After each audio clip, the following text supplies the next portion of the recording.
can you give us the construct of how you will deconstruct the racism that was built into the roadways? I'm still surprised that some people were surprised when I pointed to the fact that if a highway was built for the purpose of dividing a white and a black neighborhood, or if an underpass was constructed such that a bus carrying mostly black and Puerto Rican kids to a beach, or there would have been, in New York was designed too low for it to pass by, I don't think we have anything to lose by confronting that simple reality. A White House press briefing igniting a firestorm of mockery after that exchange. Tucker Carlson with this reaction. It's possible the overpasses that Buttigieg referred to are actually drawbridges manned by vigilant bigots with binoculars. Here comes the Puerto Rican bus. Lower the overpass. You may laugh, but in a systemically racist country, it's entirely possible. And we don't know exactly what's happening here, but we agree with Pete Buttigieg 100% that it's morally wrong. It's not who we are. So thank heaven he's got $1 trillion to get to the bottom of the racist road problem. Social media got hot, and Senator Ted Cruz of Texas tweeted, "You see, we Hispanics are very, very tall, and we need rich, woke Dems to raise the bridges for us." Another, "Please make our roads thinner and less racist." This is where our media is today. Will Cain, co-host of Fox & Friends Weekend. Will, and Focus, your take. So, Harris, I hope you give me just a little bit of runway here, because I think this is actually more complicated than social media snark and mockery can hope to ever get their arms around. And what I will say is this: of course, inanimate objects cannot be racist. And as Tucker pointed out, it's laughable to suggest that they are. But as unpopular as this may be, there's a hint, there's a kernel of truth in what Mayor Pete and the activist April Ryan had to say. And that is, when much of the highway system was built, it's true that some of it was built upon eminent domain of poor neighborhoods, poor black or brown neighborhoods. That is a truth. But then the question becomes, what do you do about that truth? Because what I would suggest is this, and this is the important part. If you truly care about racial equality in this country, tearing down an overpass wouldn't be in the top 20 things you would hope to accomplish. And in fact, it might be among the bottom 20 things you hope to accomplish. I say this to you, Harris, as someone who knows you as a person and as a professional speaking to the public right now. I care about not racial equity, racial equality. And I would suggest right now, how about fixing the broken school system that sets black and brown kids behind for decades? How about stop trying to shut down charter schools? How about any of the numerous things you could do, like accomplishing a better crime rate in inner cities? Or how about even this, inflation, which hits the poorest among us and disproportionately affects black and brown people? Get inflation under control. How about any of these things that would improve the lives? But here, now let's square the circle here, Harris. Here's the deal. Those things don't help, and I'm going to be real about this, the race hustlers, those that hope to profit themselves off peddling grievance and victimhood. If you give $1 trillion to the infrastructure plan to Congress, it empowers activists, it empowers politicians to continue to peddle things that don't really help people. And it's funny because those same people are the ones that stand in the way of measures that could. They are the ones that stand in the way of an expansion of charter schools. They're the ones that stand in the way of expanding police departments. They stand in the way of things that can really help minorities and focus on things like overpasses. Or just simply taking those things apart, like defunding the police. Race hustlers. Exactly. That is the term that really, like tapestry, lays across all of this. Inflation is one of those things that is a high tide which lifts all boats, washes the color barriers, all those things away. And what you just laid out are real dynamics of the working class and the poorer classes economically in this country. And I asked the GOP candidate for governor in Michigan just a few minutes ago, does the White House see you? Does the White House see them? And you're pointing out another way that they just don't see people. Wow. Race hustlers.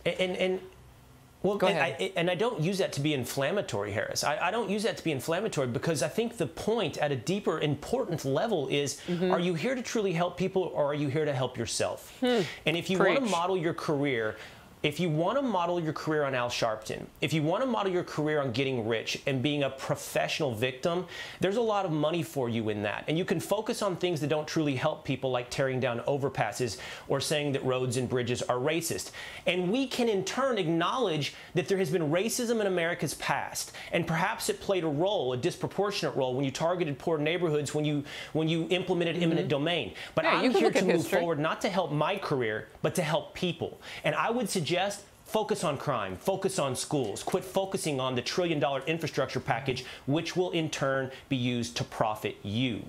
It is so amazing to hear you say all of that, and it is one of the reasons why you see Republicans like Tudor Dixon and Glenn Youngkin down in Virginia having those real conversations now that might not have been possible had Democrats not opened the door on these issues and made them so explosive, and everything becomes about race. All right, let's move on. Yeah. President Biden shrugging off his bad job approval numbers in a local interview yesterday as part of his push to sell his infrastructure bill. Oh, Will Cain's about to lean in now. The latest USA Today poll has President Biden's job rating at a bleak 38%. Now, we're starting to see a trend across polling now.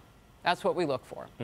The president said, quote, "The point is, I didn't run because of the polls. A lot of people are worried. Think about this. 750,000 people have died because of COVID. Gas prices are up exceedingly high. That's why I have the Attorney General taking a look at whether or not these gas companies are gouging people."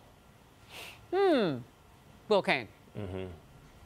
Well, I've never been like a rock star, Harris, but I would imagine if you're standing on stage and you feel the crowd turning against you, what do? You play your greatest hit. So Joe Biden is going to pivot. The crowd is turning against him. His poll numbers are low. Play the greatest hit. Play COVID. Play race, by the way, to your point of what just happened in Virginia. I guess they think the path to success is to call those who vote against them racist. Double down, triple down. More racism, more COVID. So that's what Joe Biden's going to try to do as he watches his poll numbers plummet. And I will tell you this, you know what's fascinating, even underneath that, Harris? What do you do if you're a Democrat? In all seriousness, what do you do? Because Kamala Harris's are so much worse than Joe Biden's. Yeah, she's at 28%. So let me get to that. So that's Biden's border czar, Vice President Kamala Harris.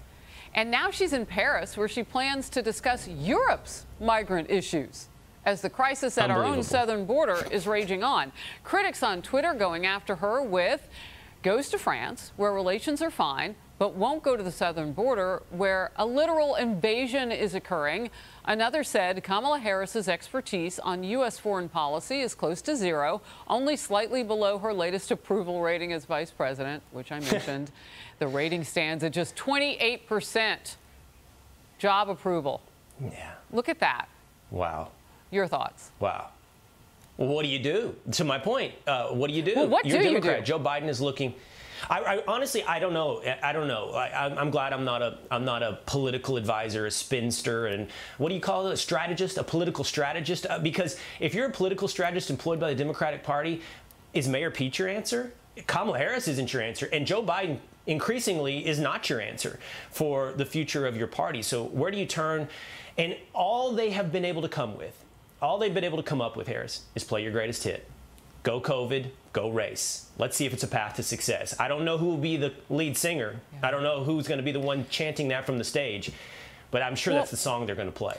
Look, before I let you go, I do want to talk about hypocrisy, because it really does matter as we go into the winter months, and you've got states, several of them now, depending on that Midwestern pipeline, Michigan Line 5. It's not just that state, it's many others. We showed that.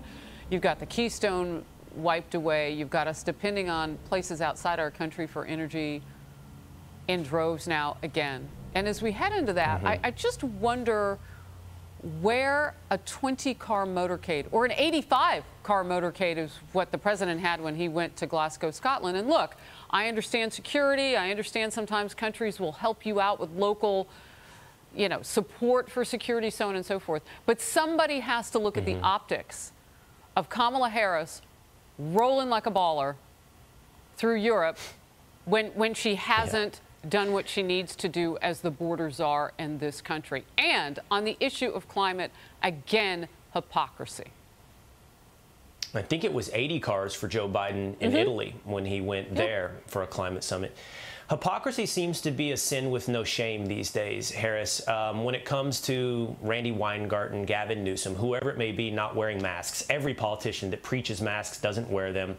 Every politician that preaches about climate seems to fly in a private jet like John Kerry. Hypocrisy is just something that doesn't seem to matter. And it's here.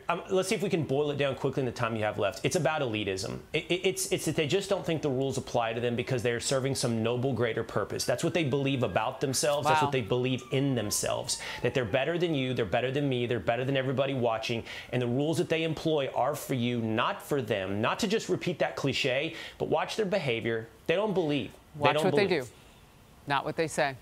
Yeah. And by the way, that saying, necessity is the mother of invention, is so true. Mm-hmm. If it isn't necessary to them and their well-being, maybe the great ideas won't come from the elitists.